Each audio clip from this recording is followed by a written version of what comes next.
Hello and welcome back to Elite Training Academy. I'm Andrew Chadwick, your certified strength coach here at the Academy, and today we're going to be taking you through our power and ballistic section of our workouts. We've got two great exercises for you and we're going to get into this video. But before we do, go ahead and like the video, subscribe to the channel and stay notified with any more videos that we've got coming out soon. So two exercises that you can do as a golfer to improve your rotational and lateral forces to help you move better in a golf swing. We've got two great moves that we do here at the Academy. And first off, I just want to address that a golfer will load up onto their trail side, and as they start the downswing in transition, they're looking to move laterally into their lead side. They'll start to rotate and they'll put force down into the ground, which is more rotational and vertical. But a lateral push from that trail hip in towards that lead hip is exactly what we want to see. So we love doing skater hops with our athletes and moving laterally. And what we'll have our athletes do, initially we'll work on maybe what's called a lateral bound or a line hop. And so we'll work kind of on the spot and across, and then we'll start to build up. But the skater hop is a perfect way of being able to express force laterally, but also decelerate as well. So it's not just the acceleration off that standing leg, pushing out laterally and landing and decelerating on the other leg. It's being able to absorb that force and then reapply it. So we might work through a phase of kind of pausing and stabilizing in position, pushing out, stick that landing and stabilize, and then reset, push down, load, push out, stick that landing and reset. We may also then go into a phase, maybe a deload phase, for example. At the minute, that's what we're in, where we'll have athletes just work dynamically across and back without a stick. So we'll push and then push back, push and then push back. And so it's that ability to push off and produce force, but that ability to then land and absorb force to reapply it. And that's what golfers need to be able to understand. How do we load up into that trail hip? How do we apply that lateral force and be able to accelerate and decelerate those hips?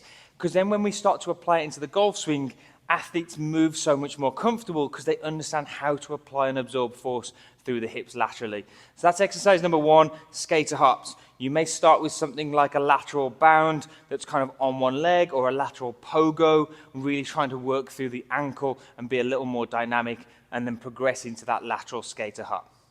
All right, so that second exercise we would look at. This is where we go a little more kind of upper body, rotational power, really kind of see how we're expressing force through that upper body. And one of the greatest ways that you can do that is with ballistic exercises. So getting an implement like a med ball or a slam ball or some form of implement that we can throw against a wall, or even have a partner that we're using to be able to throw it back to us. And one of the greatest exercises that we like to do here at the Academy is a shot put.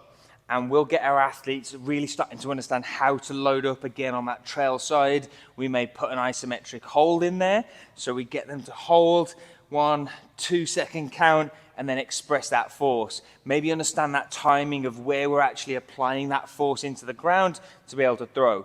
But when we get to say a deload week like this week, what we'll do is have our athletes go a little lighter, so maybe not as heavy as what we would do in our working weeks, building and progressing up into a deload week where we give them something a little lighter and get them to express that force a little more, move a little faster. So I've got the 6-pound ball here. Again, I'm going to load, and from here I'm going to throw as hard as I can into the wall. Now I might need to step back a little here, but I'm going to load as quick as I can and throw that ball into the wall. So again, load, throw.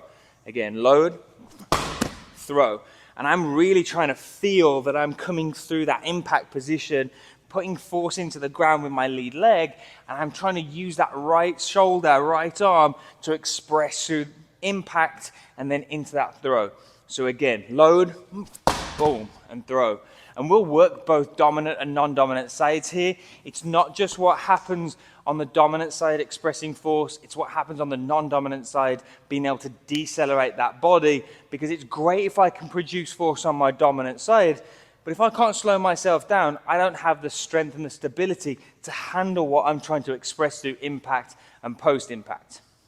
So there you have it, folks. That's this week's Friday Fitness with me, Andrew Chadwick, your certified strength coach here at the Academy. I hope you like those 2 exercises with that explanation as to what we're trying to see here at the Academy with our athletes when we implement them. Go ahead and like the video, subscribe to the channel. We'll be back next week with another Friday Fitness. Again, I'm Andrew Chadwick, your certified strength coach here at the Academy. Take care.